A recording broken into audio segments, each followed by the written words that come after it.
안녕하세요. 2024년도 정보컴퓨터 임용 전공 B 같이 풀어보겠습니다. 네, 1번입니다. 여기 수업 활동지 다 해보면은 윤리적 딜레마에 대한 상황 설명이 좀 나와 있죠. 그래서 기업 같은 경우에는 윤리적 딜레마. 이거는 성취 기준 많이 읽어보셨으면 답 쉽게 찾을 수 있지 않을까 생각이 되고, 뒤에는 뭐 인공지능 윤리 관점에서 이것도 뭐 쉽게 찾을 수 있을 것 같습니다.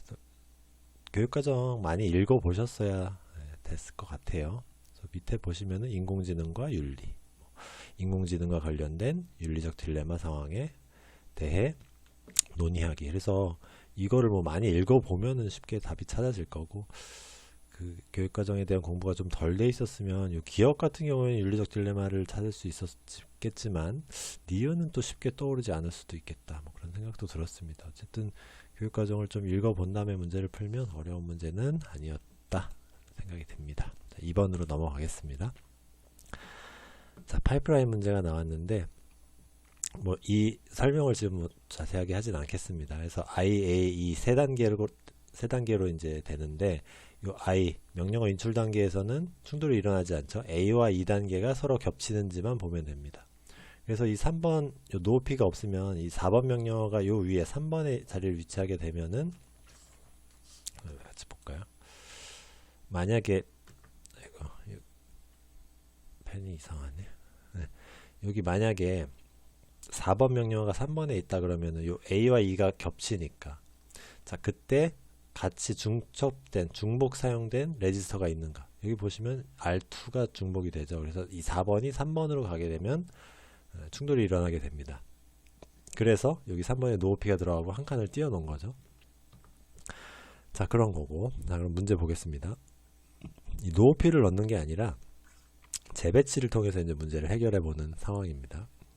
근데 이렇게 재배치로 해결할 때 총 클럭 사이클 수가 최소가 되도록 만들고 싶대요.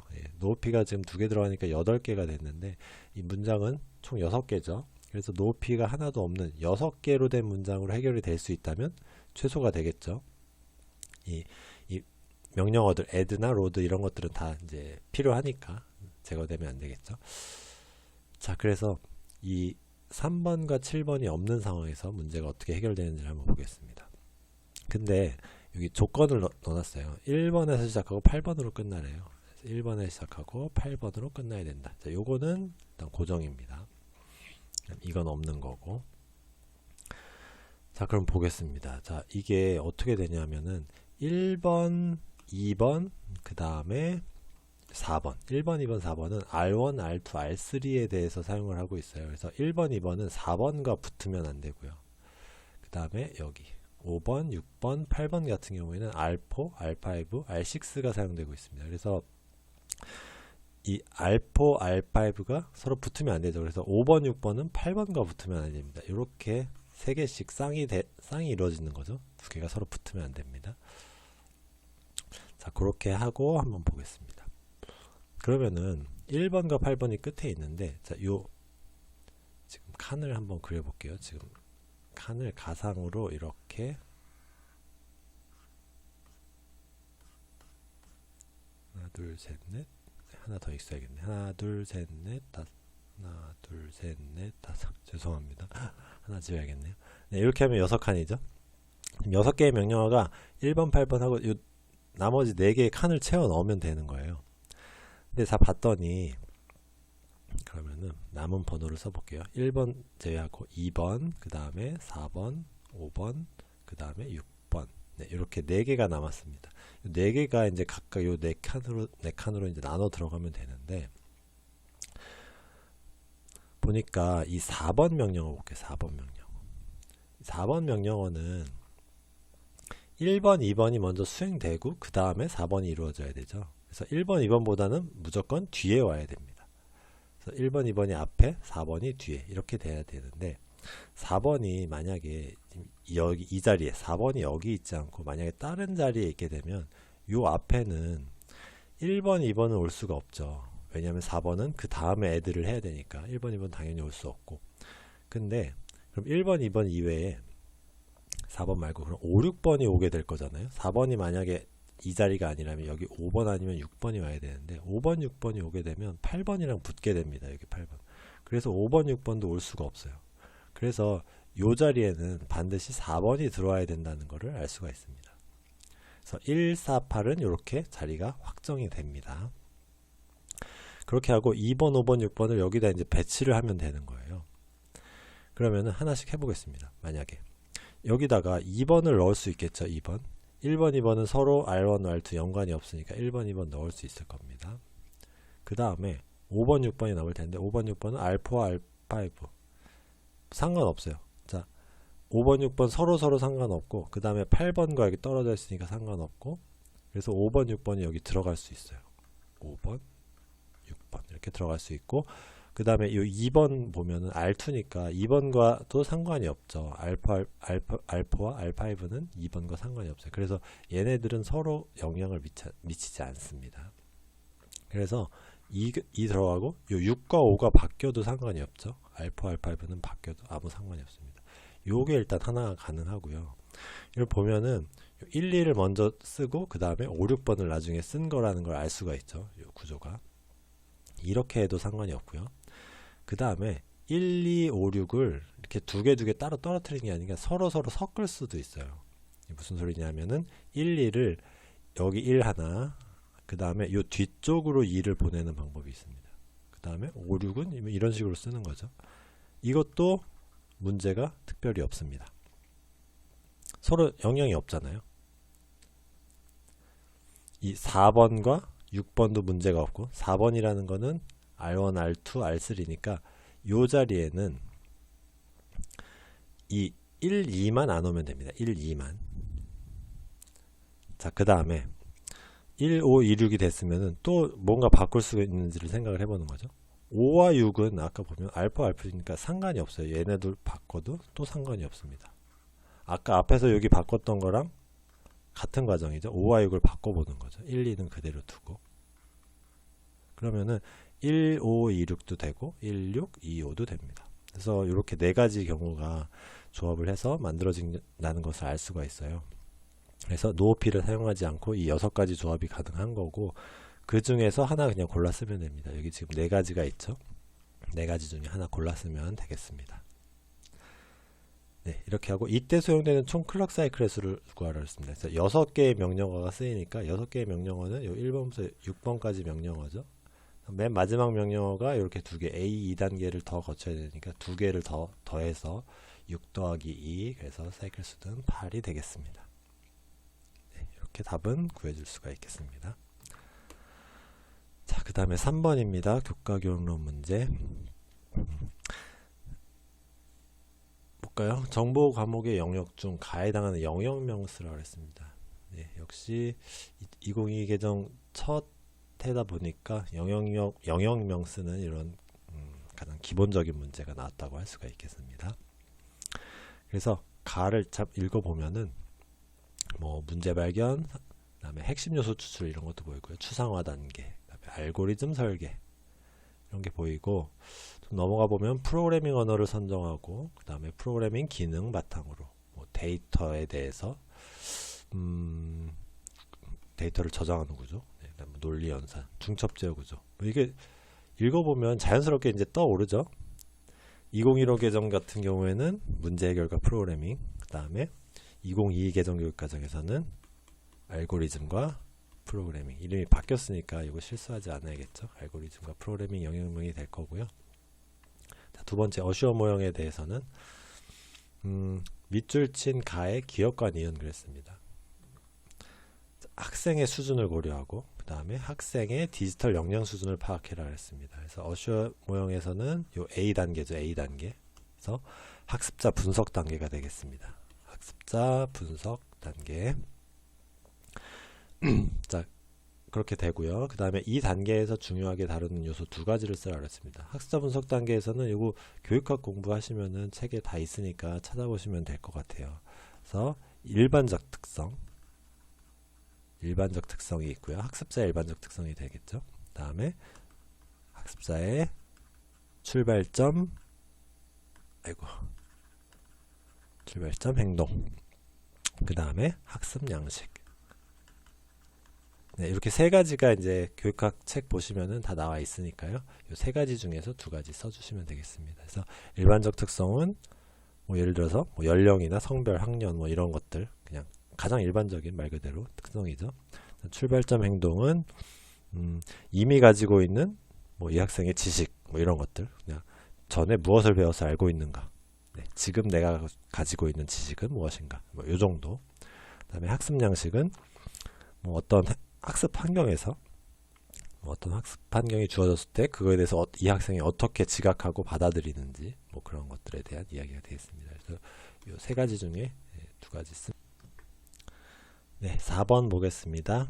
네, 교과교육론 문제인데 자, 문제부터 볼까요? 괄호 안에 기억을 이용해서 네, 니은을 서술하라 했습니다. 그래서 기억을 보시면은 성취 기준 보시면은 여기 구조라는 거는 이제 쉽게 찾을 수가 있어요. 데이터 구조를 활용한 프로그램 작성하는데 여기도 구조. 이걸 이용해서 학습 목표를 생각해 보겠습니다. 그래서 학습 목표 첫 번째가 배열의 개념을 이해하는 거예요. 그래서 배열의 개념은 여기 써져 있죠. 그럼 이 밑에는 구조에 대한 이야기가 이제 다시 나올 테니까 여기도 구조. 예, 이 배열의 구조가 이제 어떻게 설명되고 있나 요 전개 과정을 본 다음에 이걸 가지고 학습 목표를 반대로 유추해 나가면 되겠습니다. 그래서 보시면은 1차원 배열과 2차원 배열을 비교하여 분석한다 이렇게 돼 있어요. 비교하여 분석한다 이제 이런 말이 나와요. 그래서 요거를 가지고 좀 설명해 주시면 좋지 않을까 그런 생각이 들었습니다. 그래서 뭐 답은 여러 가지가 될 수 있을 텐데 제가 하나 제시해 드리면 다양한 배열의 구조, 다양한 배열의 구조를 비교하여 분석할 수 있다. 네, 요 정도 하면 괜찮지 않을까 싶습니다. 여기서 다양한이라는 거를 이용한 거는 여기 1차원 배열, 2차원 배열 이렇게 여러 가지 형태로 이제 다양한 차원을 두었으니까요. 요거를 그냥 다양한이라고 그냥 표현했고요. 이제 제일 중요한 거는 뭐 비교하여 분석한다 요 부분이 되겠습니다. 그래서 앞에서는 개념 설명하고 그 뒤에서는 이 배열의 구조 이거에 대해서 비교하고 분석한다를 말로 적당히 설명해 주시면 되겠습니다. 자, 그 다음에 두 번째 보겠습니다. 자, 나를 활용해서 수업 평가지가 있는데 학습자 이해 수준을 확인한다고 했습니다. 그래서 평가를 수행하는 시기의 관점에서 볼 때 시기의 관점입니다. 진단평가 아니면 형성평가일 텐데 둘 중에 하나겠죠. 총괄평가는 아니니까요. 학습자의 이해 수준을 확인한다 했습니다. 자, 뭘 이해한가를 볼게요. 변수와 배열의 차이점이라고 되어 있습니다. 변수와 배열의 차이점. 도입 부분에 보면 변수와 배열의 차이점에 대해서 알아본다 그랬습니다. 그래서 도입할 때 우리가 기존에 배웠던 변수는 이제 전 차시에 이제 배웠겠죠. 그 다음에 이번에 배울 배열 그거에 대해서 차이점에 대해서 설명을 한 거니까 이번 시간에 배울 내용을 설명한 거나 다름이 없죠. 변수는 알고 있었지만 배열은 몰랐던 거니까요. 그래서 이번 시간에 배운 변수에 대해서 배열에 대해서 이야기하고 있기 때문에 그 차이점을 서술한다는 거는 이번 시간에 배운 내용 즉 형성평가가 되겠습니다. 이렇게 하시면 될 것 같고 그 다음에 여기 폼을 넣는 거는 여기 배열 사용법 생각하면 뭐 쉽게 찾을 수 있겠죠. 스코어에 여기 첨자를 넣는데 여기 i 변수 이용하고 있으니까 여기 i 넣어주면 되겠습니다. 여기까지 하고 네, 5번으로 넘어가겠습니다. 5번도 역시 교과 교육론 문제. 그래서 탐색 방법 4가지가 있는데 이 직소 방법 이용해서 협동학습을 하는 수업을 지금 제시하고 있습니다. 그래서 직소 1과 직소 2를 비교를 한대요. 직소 1은 전문가 모둠을 둬서 거기서 이제 공부하고 와서 이제 가르치면 되는 건데 직소 1과 2의 차이는 여기 보시면 이런 게 있죠. 그냥 개인별 점수가 아니라 향상 점수. 그래서 스테드 방식을 도입을 한 게 이제 직소 2의 특징이라고 할 수 있죠. 자, 그래서 여기 개인별 점수나 전문가 집단을 둔다. 요거는 직소 1과 2에서 둘 다 나오는 방식인데 개인별 향상 점수, 그 다음에 모든별 점수 이런 것들은 직소 2 이상의 뒷단계에서 다루는 내용이 되겠습니다. 그래서 여기는 기억과 니은이 되겠고요. 그 다음에 미음에 들어갈 활동지인데 무슨 전문가 집단 활동지. 자, 여기 전문가 집단은 4개가 있죠. 이 4개 중에서 고르는 겁니다. 그래서 읽어보면 한쪽으로 가능한 모든 상태를 탐색하는 것이다. 예, 트리가 있으면 먼저 뭐 왼쪽 오른쪽 순서를 정해주면 왼쪽부터다 그러면 쭉 끝까지 내려오고 더 이상 못 내려가면 이렇게 거슬러 올라오는 이 방식은 깊이 우선 탐색이죠. 그래서 미음 같은 경우에는 깊이 우선 탐색 써주시면 되겠습니다. 그 다음에 괄호 안에 비읍에 들어갈 탐색 순서. 자, 깊이 우선 탐색으로 이제 순회해 보면 되겠죠. 그래서 이렇게 먼저 내려가 보고요. A, B, D. 그 다음에 끝났으니까 다시 올라와서 오른쪽이 없네요. 그럼 여기까지 올라와서 이렇게 내려와야겠죠. 그래서 C. 다시 왼쪽 갔다가 C, E, F. 이렇게 해주시면 되겠습니다. 네, 6번 보겠습니다. 네, 2차 기회 알고리즘 문제가 나왔는데 최근 이제 몇 년 사이에 2번째 나온 건데 이렇게 보면은 이 2차 기회 알고리즘은 어떻게 보면 나중에도 단골 문제가 될 수 있겠다 그런 생각이 들었습니다. 네, 한번 보겠습니다. 여기 그림 먼저 보면 되겠네요. 그래서 프레임이 지금 5개가 있어요. 0번부터 4번까지.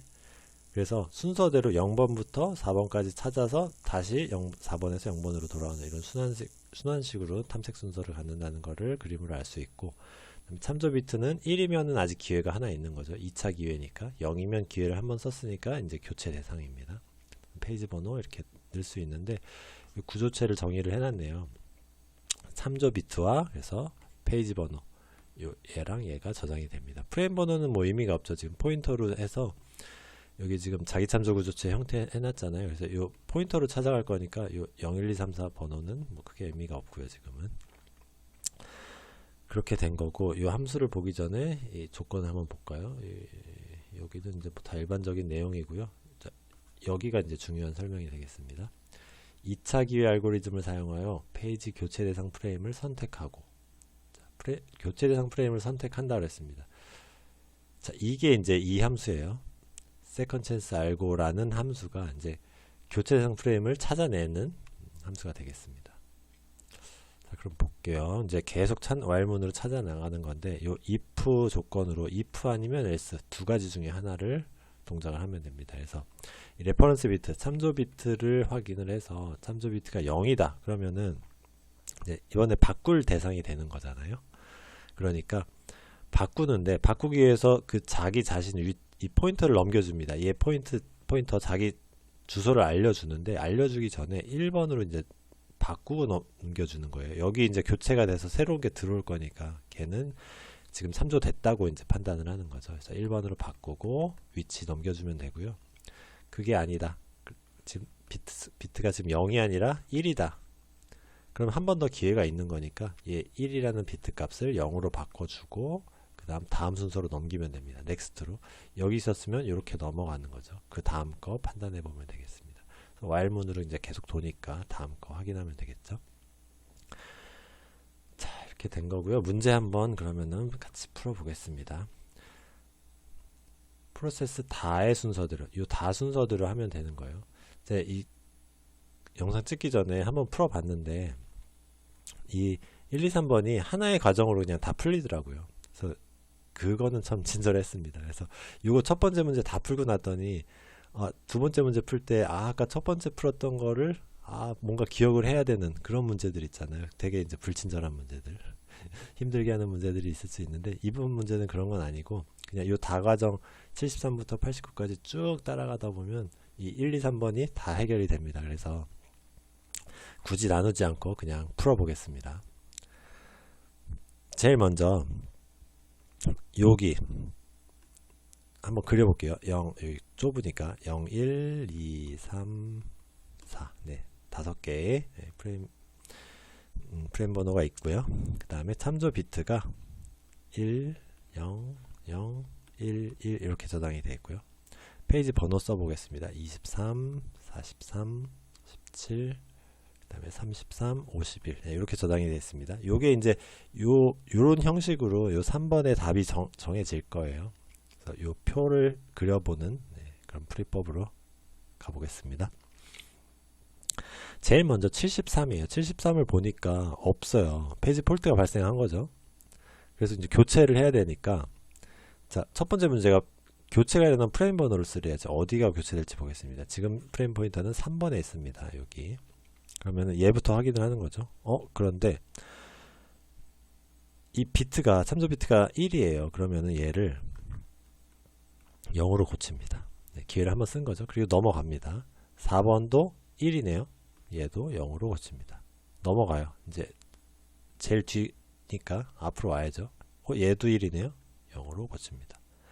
갔더니 0이에요. 그러니까 얘를 이제 교체를 해야 되는데 얘를 1로 바꾸고, 요 부분입니다. 1로 바꾸고 이 값을 73으로 교체해주면 되겠습니다.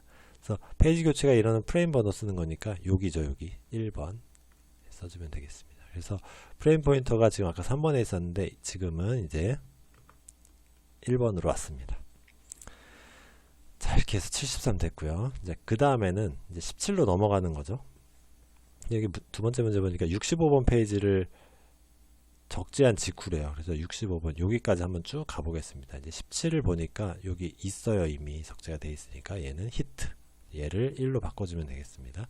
51 마찬가지로 있어요. 히트. 그 다음에 25는 없습니다. 페이지 폴트가 발생했으니까 여기 포인터가 있는 여기부터 25 찾아가 보겠습니다. 어디에 저장될지. 얘는 이제 0으로 바꿔주고요. 얘도 0으로 바꿔주고. 0이네요. 여기 들어가야겠네요. 그래서 여기다가 25를 저장하는데 얘를 1로 바꿔주고 저장해야겠죠. 그래서 프레임 포인터는 다시 3번으로 옮겨옵니다.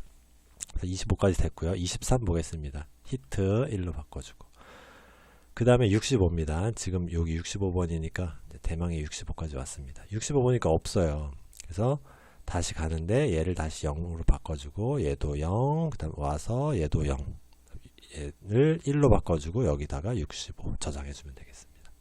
65 여기까지 이제 저장이 된 거죠. 프레임 포인터 다시 여기로 왔습니다. 자, 65번 페이지를 적재한 직후 지금이에요. 프레임에서 발생한 해당 프레임에서 발생한 페이지 교체 횟수를 쓸 것. 지금 여기에서 교체된 거잖아. 여기에 보면은 페이지 교체 횟수. 자, 한 번, 두 번. 네, 이렇게 됐다는 것을 알 수가 있죠. 그래서 교체 횟수는 2회 이렇게 써주면 되겠습니다. 숫자 2만 써도 되고요. 자, 그 다음에 이제 마지막 문제입니다. 자, 모든 걸 다 한 다음에 프레임 번호를 프레임 상태를 번호, 참조 비트, 그다음 페이지 번호 이렇게 써라. 자, 이 표를 그려주면 되는 겁니다. 지금 65까지 했으니까 그 다음 23 하면 돼요. 23은 여기 있죠. 얘는 히트. 그 다음에 여기 25입니다. 25는 보니까 여기에 있네요. 얘도 히트. 그 다음에 51 여기 있죠. 히트. 그 다음에 17 여기 있습니다. 히트. 그 다음에 89입니다. 지금 89가 없네요. 그래서 포인터 여기 있으니까 89부터 해보면은 얘를 0으로 바꿔주고요. 그 다음에 여기 와서 얘도 0으로 바꿔주고, 그 다음에 얘도 0, 얘도 0, 넘어와서 얘도 0으로 바꿔줍니다. 한 바퀴 돌았네요. 여기 왔으니까 여기에 이제 들어가야 됩니다. 그래서 65 지우고 87 바꿔주고요. 여기를 다시 1로 바꿔주면 되겠습니다. 그래서 이 프레임의 상태는 프레임 번호, 참조 비트, 그 다음에 페이지 번호 써야 되니까 이 표 형태로 이제 써주면 되는데 이 표를 그대로 그리기보다는 이 형식대로 넣어주면 되겠죠. 자, 프레임 번호부터 써볼까요? 0, 그 다음에 참조 비트는 0이죠. 그 다음에 저장된 페이지 번호 여기 23입니다. 네, 이런 식으로 5개 써주면 되겠습니다. 값들은 다 들어가 있으니까 이렇게 이 형식으로 써주는 건 어렵지 않겠죠. 이렇게 5개 써주면 되겠습니다. 네, 7번 보겠습니다. 정규화 문제인데 여기 한번 읽어볼까요? 프로젝트 관리 시스템인데 4번이 있어요. 4번은 어떤 고유형 값, 그 다음에 이게 이름과 연락처를 결정을 합니다. 그 다음에 프로젝트명은 예산을 결정하고 있고요. 그 다음에 직원별로 한 명의 멘토가 존재한대요. 자, 그 다음에 부서는 멘토의 소속 부서가 평가 부서가 된다 그랬습니다. 그래서 요거를 그림으로 한번 그려보면 4번이 이름 결정하고요. 연락처 결정하고 그 다음에 멘토 4번 결정합니다. 그 다음에 멘토의 소속 부서가 평가 부서가 된대요. 그래서 멘토 4번이 평가 부서를 또 결정합니다. 그 다음에 여기 중간에 프로젝트명은 예산을 결정하죠. 자, 이렇게 그림이 그려지고 이 전체가 프라이머리 키로 설정이 되어 있습니다. 그래서 이 4번과 프로젝트명은 부분함수 종속을 지금 만들고 있다는 걸 알 수 있죠. 4번 이름, 4번 연락처, 4번 멘토 4번, 그 다음에 프로젝트명 예산, 요 쌍들이 전부 다 부분함수 종속을 이루고 있습니다. 그래서 그 쌍들 중에서 한 쌍 골랐으면 되겠고요. 자, 그 다음에 두 번째, 이걸 부분함수 종속을 제거하래요. 그랬더니 몇 정 규형이 되냐? 부분함수 종속 제거하려면 이렇게 나눠서 릴레이션 만들면 되겠죠. 밑에 있는 릴레이션은 그냥 아주 간단하니까 문제가 없고, 근데 위에 있는 릴레이션은 여기 4번 멘토 4번, 그 다음에 멘토 4번 평가 부서가 지금 이행함수 종속을 만들고 있죠. 그래서 이행함수 종속이 있으면 3NF가 안 됩니다. 그래서 여기는 ENF가 정답이 되겠고요. 자, 그 다음에 마지막으로, 자, 직원별로 한 명 이상의 멘토들이 존재하는 경우래요. 한 명 이상. 그래서 여러 명의 멘토가 있을 수 있으니까 데이터를 한번 생각을 해보면 1번, 4번이 있어요. 1번 이제 4번이 1번인 사람이 있어요. 이 사람 이름이 홍길동이다. 이 사람의 멘토 4번이 10번이에요. 근데 이 사람이 11번 멘토 4번도 가지고 있습니다. 한 명 이상이니까 2명이에요. 그러면은 여기 1번 홍길동이 밑에 똑같이 들어가야 되니까 이 4번만 키를 가져서는 안 되겠죠. 중복이 되니까. 그래서 멘토 4번까지 같이 키를 가져가야 됩니다. 이렇게 되면 또 문제인 게 여기에 평가 부서가 들어갈 수가 없어요. 평가 부서가 예를 들어서 A 부서다. A 부서다. 이렇게 되면은 이 A라는 값도 중복이죠. 10번, 11번. 여기 2번 어떤 직원이 있을 건데 이 사람이 10번 여긴 B죠. 10번 멘토에 대해서 또 멘토링을 하게 되면은 요 A라는 부서가 또 중복이 되죠. 이 사람이 11번한테 멘토링을 받으면은 여기 또 B가 들어갑니다. 그래서 평가 부서가 여기 이제 들어갈 수가 없어요. 중복이 되기 때문에. 요걸 고려해서 분해를 해야겠습니다. 그러면은 먼저 4번이 이제 있을 거고요. 기본적으로 여기 이름 연락처 들어가 보죠. 이름 연락처 이렇게 들어갈 거. 4번이 이제 키 값이 되는 거죠. 이런 테이블이 하나 만들어져야 될 거고요. 그 다음에 아까 멘토 4번이 들어갔던 거,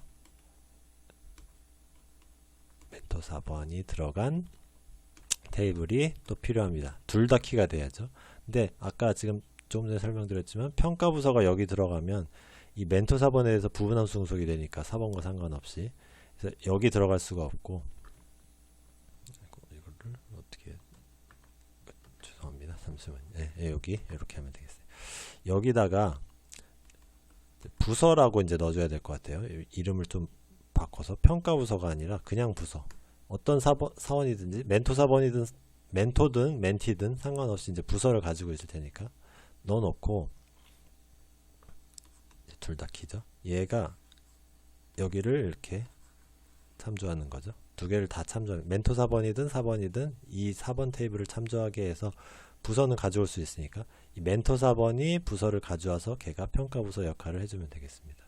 이렇게 테이블 만들고, 그 다음에 아까 제일 앞에가 아니라 중간쯤에 있었던 프로젝트명, 얘가 예산을 결정하죠. 이렇게 하지 말고 예산. 네, 이렇게 표시해주면 프로젝트명에만 이제 밑줄 그어서 키로 해주면 되겠습니다. 이렇게 하면 이제 3개의 릴레이션이 나오죠. 그래서 후보 키는 여기서는 이제 4번이 될 거고요. 4번이 이름, 연락처, 부서 이렇게 만들고, 그 다음에 4번과 멘토 4번 두 개의 키값을 가진 테이블을 따로 만들어서 멘토 4번을 어떤 사원의 멘토 4번을 쭉 저장하고, 그 멘토 사원은 요 원래의 4번 테이블을 참조해서 부서값 가져오면 되겠습니다. 이렇게 하고 프로젝트명, 예산 요 테이블 하나 또 있고요. 그래서 후보키를 2개 쓰라고 했는데 후보키는 지금 여기 4번이 있고요. 그 다음에 4번 멘토 4번이 있고요. 그 다음에 프로젝트명 3개가 있습니다. 이게 좀 약간 지저분하게 됐는데 쓸데없는 걸 좀 지워볼까요? 네, 이렇게. 그래서 4번이 후보키가 되는 릴레이션 하나 있고요. 그 다음에 4번, 멘토 4번 요 릴레이션 하나 있고, 프로젝트명인 릴레이션 하나 있고, 이렇게 세 개의 릴레이션으로 분해를 해봤습니다. 그래서 이 중에서 두 개 골라서 쓰면 되겠습니다. 네, 이렇게 하고 다음 문제 넘어가겠습니다. 네, 지도학습 인공지능에 대한 문제가 나왔네요. 기억, 니은 학습 문제 유형, 이거는 교육과정에서도 지금 나와 있는 거니까 읽어보시면은 뭐 분류, 군집, 회귀 뭐 이런 것들 중에서 골라 쓰는 문제가 되겠습니다. 그래서 기억은 이렇게 선형으로 돼서 데이터에 따라서 이렇게 함수 직선 그리는 문제가 되겠습니다. 그래서 이거는 회귀가 되겠고요. 그 다음에 니은 같은 경우에는 이렇게 두 개의 구역으로 나눠서 여기에 들어갈 거냐 여기에 들어갈 거냐, 근데 어떤 클래스 범주에 속하는지 레이블을 준대요. 학습 데이터로 주어진대요. 레이블이. 이거는 군집이 아니죠. 레이블이 주어지면 군집이 될 수 없고 분류가 됩니다.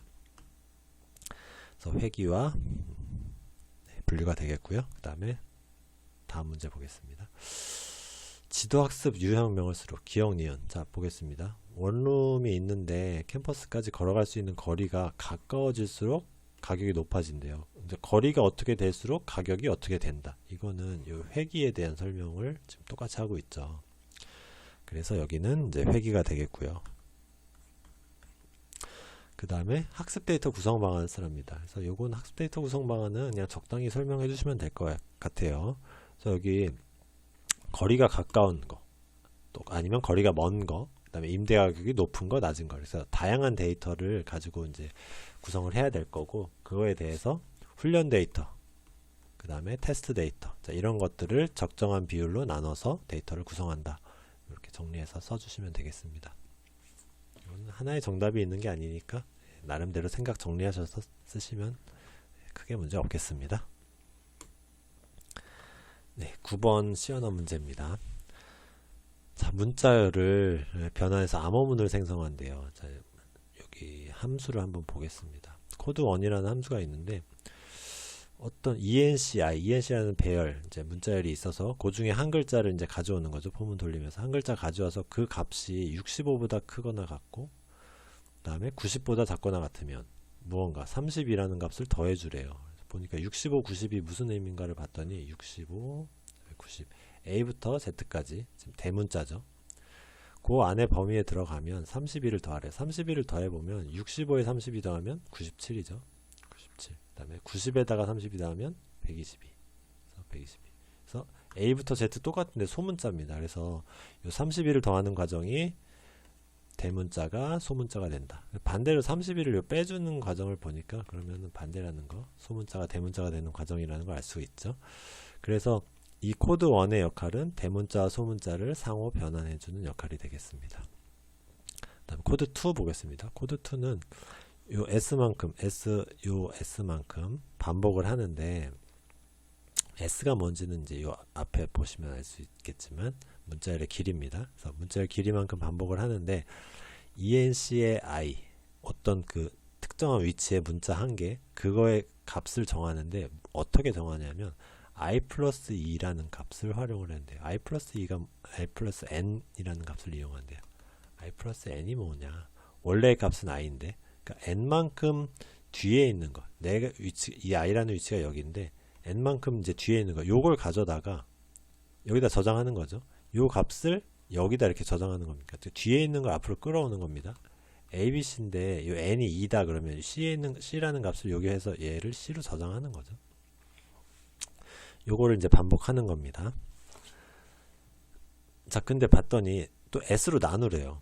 S라는 건 전체 길이죠. 그래서 이거는 뭐냐 하면은 이 뒤로 올수록 이 뒤에는 없는 공간이잖아요. 넓은 자 뒤가 될 테니까 이럴 때는 얘를 가져오면 안 되고 다시 앞으로 가져와서 쭉 뒤를 찾아가다가 끝났네. 그럼 앞에 걸 가져오기 위해서 이 %s 나머지 연산을 활용했다는 걸 알 수가 있겠습니다. 그래서 한번 해볼게요.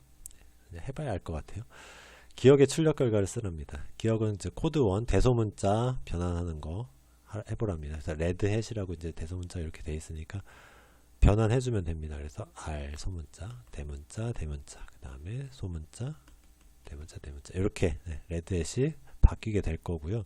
그 다음 코드2를 변환을 하는데 이 뒤에 n이라는 값을 2를 줬어요. 그래서 여기가 이제 플러스 2가 되는 거죠. 그러면은 제일 앞에 0번부터 시작을 할 테니까 요 0번 여기다가 요 d를 이제 가져오는 거죠. 그래서 이 d를 찾아서 플러스 2를 해서 d를 찾은 다음에 그거를 i의 위치에다 저장하니까 이 d가 요렇게 저장이 되는 거죠. d가. 그 다음 거 폼은 돌면서 뒤에 것도 마찬가지 요 두 번째 자리에는 요 h를 가져오게 되겠죠.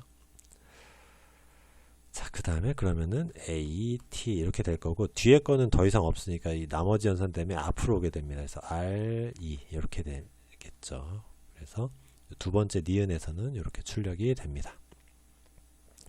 그 다음에 마지막 문제 니은이 실행된 다음에 니은 요게 실행된 다음에요.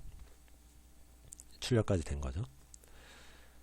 자, ENC의 내용을 초기값 레드햇으로 복호화를 한대요. 이제 원래대로 돌아오는 거죠. 그래서 디귿과 리얼에 필요한 함수 호출을 하라는데 코드1과 코드2를 활용을 하래요. 이걸 이용해서 원래대로 돌아와야 되는데 암호화 복호화의 가장 기본은 했던 길을 그냥 그대로 돌아가면 됩니다. 그래서 코드1, 코드2를 했으니까 코드2를 먼저 원상복귀를 시켜주고 코드1 원상복구 시켜주면 되겠습니다. 그래서 코드2를 먼저 활용을 해볼게요. 코드2 이제 활용을 하는데 ENC라는 배열은 이제 변화가 없고요. 그 다음에 이제 S라는 거 여기 이제 길이잖아요. 길이를 활용하는 거니까 S도 그대로 들어갈 겁니다. 그 다음에 여기 플러스 N이라는 거 아까 요 2라는 값을 이용해서 이제 두 칸씩 땡겨 왔는데 그거를 이제 반복을 하는 거죠. 반복을 해서 어떻게 원상복구를 시킬까 봤더니 이 문장이 지금 6글자로 돼 있어요. 그러면은 계속 땡겨오다 보면 6번을 땡겨오면 원래 위치가 된다는 걸 알 수 있겠죠. 6개를 땡겨 왔을 때 이 나머지 연산으로 인해서 처음 위치로 돌아오기 때문에 지금 2개 땡겼잖아요. 그럼 4개만 더 땡겨오면 됩니다. 그래서 여기에다가 숫자 4를 넣어도 됩니다. 숫자 4를 넣어도 되지만 문자를 이용하는 게 좀 더 예쁜 코드가 되겠죠. 그래서 S에서 N을 빼주게 되면은 원래 처음 길이에서 아까 2개 N이라는 값 요 2개 땡겨 왔으니까 요거 제외하고 나머지 땡겨 오면 되잖아요. 그래서 S에서 N을 뺀 S 빼기 N 이걸 넣어주면은 원래대로 원래 처음 위치로 돌아가게 될 거고 그 밑에다가 코드1 해서 ENC 그 다음에 S 이제 이렇게 해주면은 대소문자가 이제 원래 했던 거에서 돌아갈 테니까요. 대소문자까지 원상복구가 되겠습니다. 요 두 문장 써주면 되겠네요. 디귿리을에는 이 순서가 바뀌어도 상관은 없어요. 지금 영향을 미치지 않고 있기 때문에 서로 간에 위치가 바뀌어도 상관없는데 기본적인 복호화는 마지막에 했던 행동부터 순서대로 역순으로 돌아오는 게 가장 기본이라고 할 수 있으니까 이렇게 코드 2, 코드 1 쓰는 게 좀 더 자연스럽긴 하겠죠. 정답에는 지장은 없겠습니다. 바뀌어도. 이렇게 하고요. 다음 문제 보겠습니다. 자, 10번입니다. 네트워크 문제인데 자, 단편화에 대한 문제입니다. 자, 토탈 랭스가 820이에요. 근데 헤더가 20바이트입니다. 그럼 데이터는 800바이트라는 걸 알 수 있죠. 자, 근데 자, 단편화를 하는데 MTU가 500이에요. MTU가 500인데 헤더가 20이니까 480바이트씩 이제 구성을 할 수가 있는 거죠. 그래서 480하고 그다음 800에서 빼면 320이죠. 480, 320 두 개의 단편으로 만들면 되겠습니다. 네, 요거를 한번 만들어 보면 되겠네요. 자, 몇 개의 데이터그램으로 단편화되는지 쓰래요. 두 개 써주면 되겠고요. 그 다음에 토탈 랭스 값을 모두 합하면 얼마가 되느냐. 자, 데이터가 이건데 헤더는 20이잖아요. 헤더 20. 두 개씩 더하면 얘는 500, 그 다음에 340이니까 더하면 840이 되겠네요. 자, 단편화되는 데이터그램들의 헤더 정보를 가의 양식을 참고해서 표현을 하랍니다. 자, 이 양식대로 한번 써보겠습니다. 그러면 얘를 지워볼까요? 이렇게 지우고 표를 그려보죠. 이 형태로 480, 320이 아니라 죄송합니다. 고쳐야겠네요. 여기를 500으로 고쳐야겠죠. 토탈 랭스니까 20씩 더해서 320이 아니라 340 이렇게 들어가겠습니다. 그 다음에 아이덴티피케이션은 똑같이 4, 5, 6 들어갈 거고요. 자, MF 플래그는 자, more 플래그먼트니까 더 있느냐 없느냐. 자, 첫 번째 데이터그램에서는 더 있으니까 1, 2 될 거고요. 자, 두 번째 데이터그램은 이게 마지막이니까 0 들어갈 겁니다. 자, 그다음에 옵셋 값은 첫 번째 거니까 0이고요. 자, 두 번째 거 할 때는 여기 데이터가 480이었잖아요. 480인데 얘를 8로 나눠야 되니까 8로 나누는 부분은 기본서 참고하시고요. 그래서 60이라는 값이 들어가면 되겠습니다. 이 8로 나누는 부분 실수하면 안 되겠습니다. 요거는 이렇게 작성하시면 되겠습니다. 네, 11번입니다. 영일 배낭 채우기 알고리즘 문제가 나왔는데 뭐 동적계획법이나 뭐 한정분기법, 되추적 방법 이런 알고리즘 문제들은 이제 좀 나올 때가 된 것 같습니다. 그래서 관심 있게 봐두시면 좋을 것 같고, 이 영일 배낭 채우기 문제를 뭐 원리부터 개념까지 그냥 전부 다 설명하기에는 시간이 조금 허락하지가 않는 것 같아요. 그래서 요건 오늘은 문제 풀이하는 과정만 좀 간략하게 설명드리고 좀 구체적인 개념 원리는 별도의 강의를 한번 준비해 보도록 하겠습니다. 그래서 물건이 7개, 물건의 개수가 이렇게 몇 개 있고 그 다음에 배낭의 용량이 뭐 8 이렇게 정해져 있어서 얘를 적당히 조합을 해서 넣었을 때 가장 가치를 크게 만드는 그거를 찾는 과정이 되겠습니다. 그래서 그 가치는 배열 K에다가 넣는데요.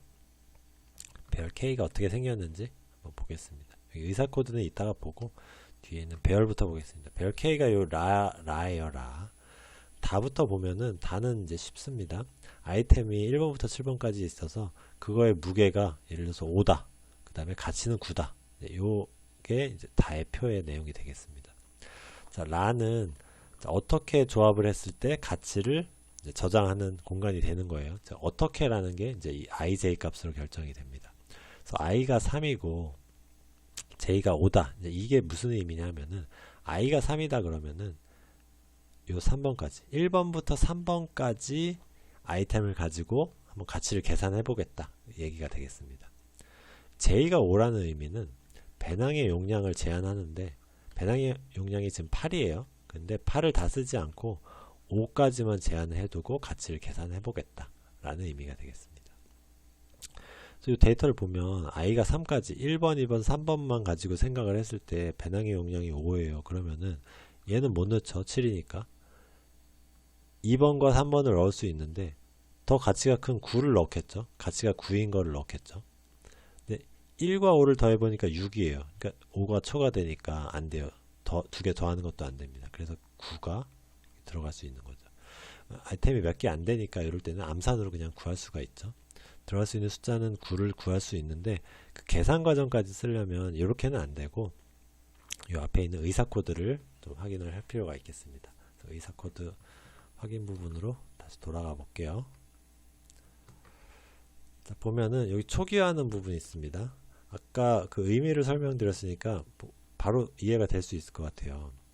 j가 0이라는 거는 배낭의 용량을 0으로 제한을 하는 거죠. 아이템을 아무리 늘려본다 한들 배낭의 용량이 0이니까 가치가 0입니다. 반대로 넣을 수 있는 아이템이 없어요. 0. 그러니까 배낭의 용량이 아무리 커져도 의미가 없죠. 그래야 0이 됩니다. 초기화 되는 거고 나머지 공간 이제 값 계산하는 과정입니다. 그래서 아까 라 표가 이제 이렇게 생겼었죠.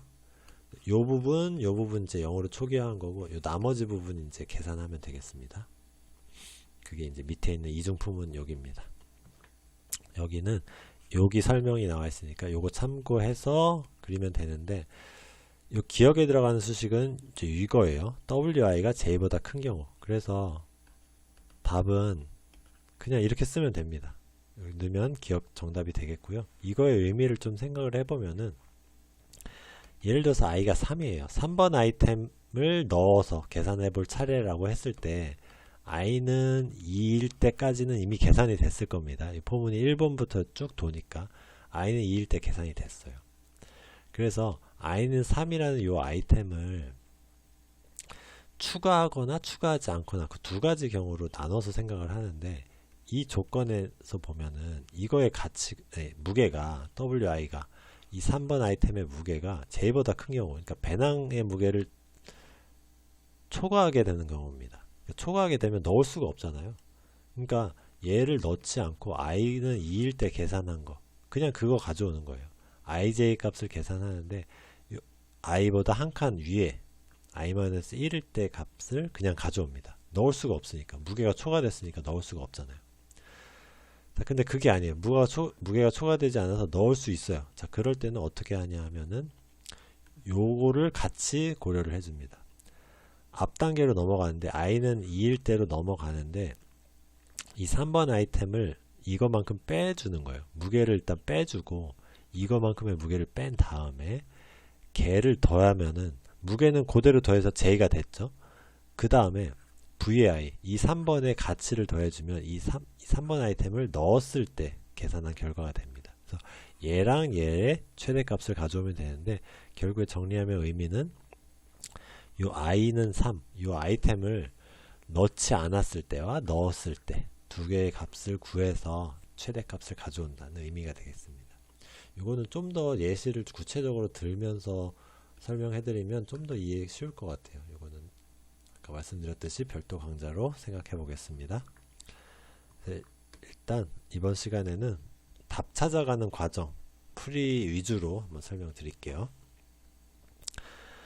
K는 3의 5를 한번 구해보겠습니다. K는 3의 5.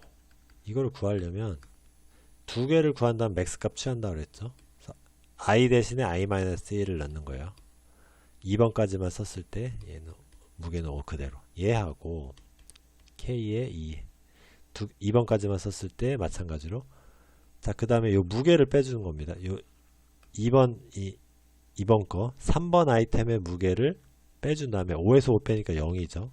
그 다음에 얘를 넣었을 때 같이 9를 더해보는 거죠. 네, 9라고 쓰지 말고 V에 3 이렇게 쓰는 게 더 정확하겠네요. 요거를 구하면은 되는 거죠. 그래서 아까 K의 3의 5는 아까 우리 구해봤잖아요. 암산으로 9라는 걸 알 수 있는데 그 계산 과정은 요렇게 구하면 돼요. 더하기. 더하기가 아니죠. 컴마하고 이렇게 하고 여기다가 맥스 값 취해주면 됩니다. 맥스 K의 2의 5 이거랑 K의 2의 0 더하기 V의 3 이렇게 하게 되면은 되겠습니다. 이 밑에도 이제 K의 3을 이렇게 구했으니까 K의 2의 5도 똑같이 이렇게 구할 수 있겠죠. 다 이렇게 구할 수 있는데 밑에 과정까지 하게 되면 지금 너무 시간 많이 걸리니까 그건 생략하고 실제 시험이었다고 하면은 여기서 암산으로 구할 수 있을 것 같아요. 요구하는 게 과정이니까 요 과정까지만 써주고 요 밑에 과정은 그냥 암산으로 K의 2의 5 구해보면은 아이템을 2까지 제한하는 거죠. 무게는 5입니다. 그럼 얘 안 되고 1이니까 값은 2잖아요. 여기 값은 2가 됩니다. K의 2의 5는 여기 2라는 것 확인할 수 있죠. K의 2의 0 여기가 0이면 아까 0이라고 우리 구했었잖아요. V의 3은 여기 9 그래서 0 더하기 9니까 여기는 9가 됩니다. 그래서 2랑 9 중에 최대값 취하는 거니까 K의 3은 9가 됩니다. 이렇게 두 번째 문제 풀 수 있고요. 그 다음에 마지막 문제 총용량 8 물건 개수 7일 때 그러니까 여기입니다. 요 값 19라는 값 주어졌는데 이때 최대가치를 만드는 물건들의 번호를 오름차순으로 쓰랍니다. 몇 번 아이템 가져왔을 때 이게 나오냐. 그래서 여기에 있는 가치를 조합해봐서 19 만들면 사실 답을 금방 찾을 수도 있어요. 그래서 실제 시험에서 좀 꼼수로 찾을 수 있는데 지금 뭐 그거 할 필요는 없을 것 같고 지금은 문제 풀이 방법 위주로 설명을 드리겠습니다. 그래서 우리가 구하는 게 K에 7의 8이잖아요. 이거 그냥 대괄호 쓰는 게 힘드니까 그냥 소괄호로 7의 8 이렇게 표현해 보겠습니다. 7의 8 구하는 게 지금 문제예요. 얘를 구할 때는 K의 I 값을 1 빼는 거죠. 6의 8하고 그 다음에 K의 6의 자, 요 8에서 어떻게 되냐면은 요 무게를 빼는 거예요. 무게 이 7번에 해당하는 무게 3을 빼면 5가 되죠. 5 이렇게 한 다음에 요 가치 9를 더해 주게 됩니다. 자, 요 3을 빼주고 9를 더한다. 요 과정을 앞에 있는 의사코드랑 비교해 가면서 한번 보시기 바랍니다. 이렇게 구한 다음에 얘를 또 구하고 그다음 여기도 구하면 됩니다. 근데 지금 저는 이 강의 찍기 전에 한번 풀어봤는데 요 오른쪽에 답이 있어요. 그래서 여기는 지금 하지 않겠습니다. 선생님들께서는 처음 해보시는 분들은 요 왼쪽도 다 한번 구해보시기 바랍니다. K의 6의 5를 구해보면은 K의 5의 5 하고 여기는 K의 5의 5에서 무게를 몇을 빼줘야 되냐면 4를 빼줘야죠. K의 5의 1을 이렇게 될 거고 그다음 그때 가치는 8입니다. 가치 8 이렇게 되는 거고요. 자, K의 5의 1은 우리 구할 수 있을 것 같아요. 아이템이 5개까지인데 무게는 1로 제한되니까 얘밖에 못 넣습니다. 가치가 2예요. K의 5의 1은 5의 1 여기 2라는 거 이 표에서도 확인할 수 있죠. 검산할 수 있게 아주 친절하게 알려주고 있습니다. 그래서 2랑 8이니까 2개 더하면 여기 10이 되겠네요. 여기까지 구할 수 있고 K의 5의 5를 또 구해볼까요?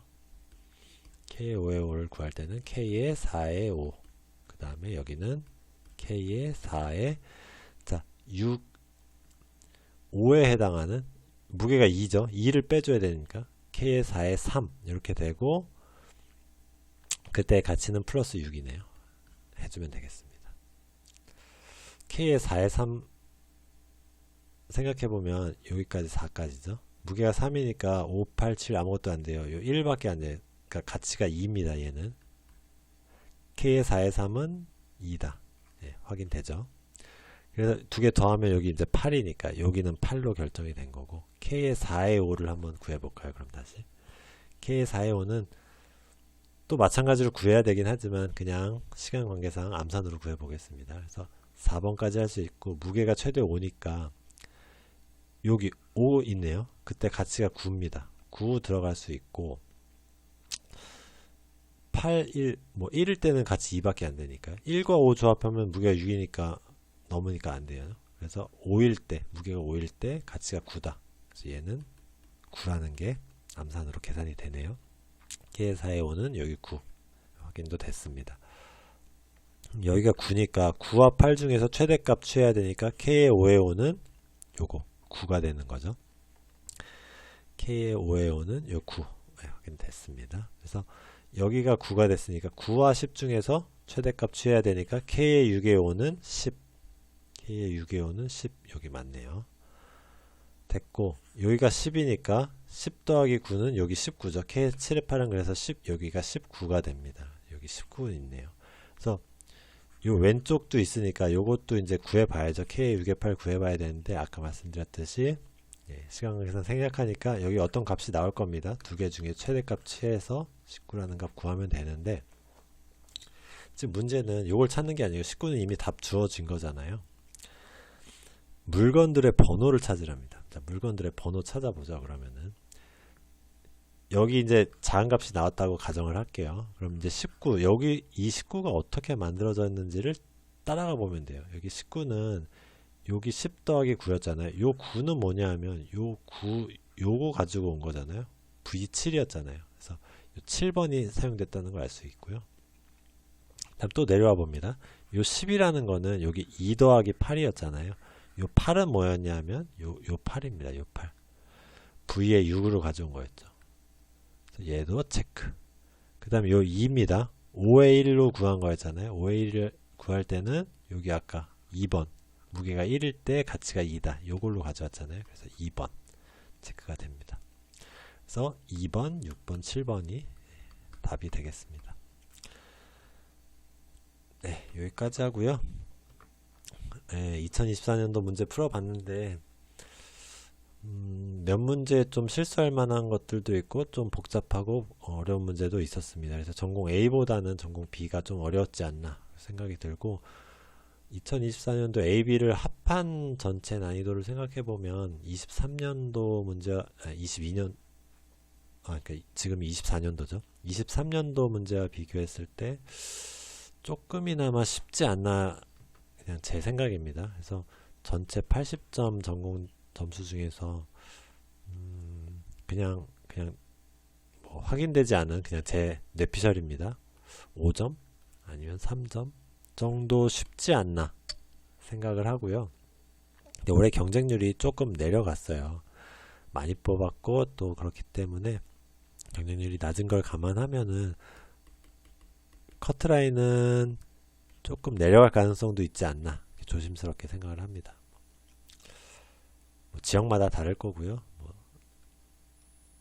그다음에 실제 나와보면 제 예상이 틀릴 가능성도 충분히 있습니다. 하지만은 그냥 이런 정도 추측하고 있다.